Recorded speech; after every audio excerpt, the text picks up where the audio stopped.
I wasn't born strong. In fact, I failed more than I succeeded. But if you ask me what kept me going, it wasn't confidence. It was clarity. The quiet clarity of knowing I don't want to live an ordinary life. Today, I want to tell you my story, not to impress you, but to remind you that even the most unlikely person can change the world if they keep moving. I was born in 1964 in Hangzhou, China. Before it became a tourist destination, before high-speed trains, back when the streets were quiet and the dreams were small. My parents were traditional performer Sping-Tan artists. We didn't have money, but we had music, words, and a deep respect for culture. I was a thin, curious boy, always asking questions, but not very good at school. Math, failed. Entrance exams, failed. I failed twice to get into college, and yet, I never thought I was stupid. I just thought, maybe the system isn't made for people like me, so I found a way around it. In the late 70s, something happened that changed my life. Tourism, Hangzhou opened to the world. Foreigners came, and I woke up at 5 a.m. every morning to ride my bike to the Hangzhou hotel. I offered free tours to English-speaking visitors Zeus to practice. They didn't pay me, but they gave me something far more valuable, a window into the outside world. One American family even gave me my English name,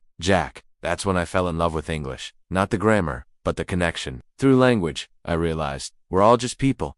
No one is unreachable. I finally passed the college exam. Barely went to Hangzhou Teachers College. Became an English teacher. For 5 years, I taught at a local university, earning $12 a month, and I loved it. Not because of the salary, but because every day I stood in front of a classroom and told my students, you are more than your score. Still, something inside me stirred, a feeling that I hadn't yet done what I was meant to do. So I tried and failed. Tried to get into Harvard, rejected.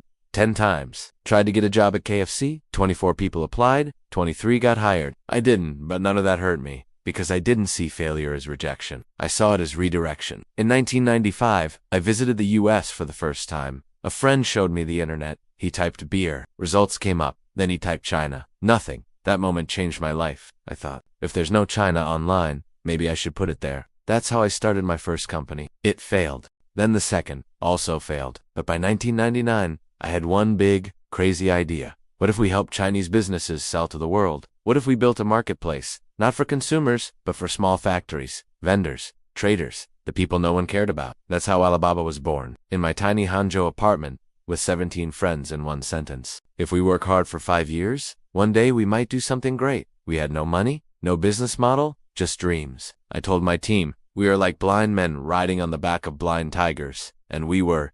Investors laughed at us. People said, e-commerce? In China? Impossible. But we kept going. Because we believed, if small businesses could succeed, China would succeed. Years passed. We built Taobao. We launched Alipay when no one believed online payments could work. We went through SARS, crashes, copycats, scandals. But we never gave up. Because we weren't building a company. We were building a mission. And that mission was simple. Make it easy to do business anywhere. Not just for the rich, not just for the powerful, but for the farmer selling tea, for the mother starting a store, for the kid with a dream and no funding. In 2014, Alibaba went public on the New York Stock Exchange. The largest IPO in history. More than Facebook, more than Google. People ask me, how did you do it? I smile. Because they didn't see the 15 years of failure before the success. They didn't see the rejections, the late nights, the near bankruptcies. They only saw the final chapter. But I believe. The best parts of a story are the parts no one sees. Like when I cried alone in a hotel room because I thought we couldn't pay salaries. Or when I flew 14 hours to pitch investors who left the room before I finished. Or when people said,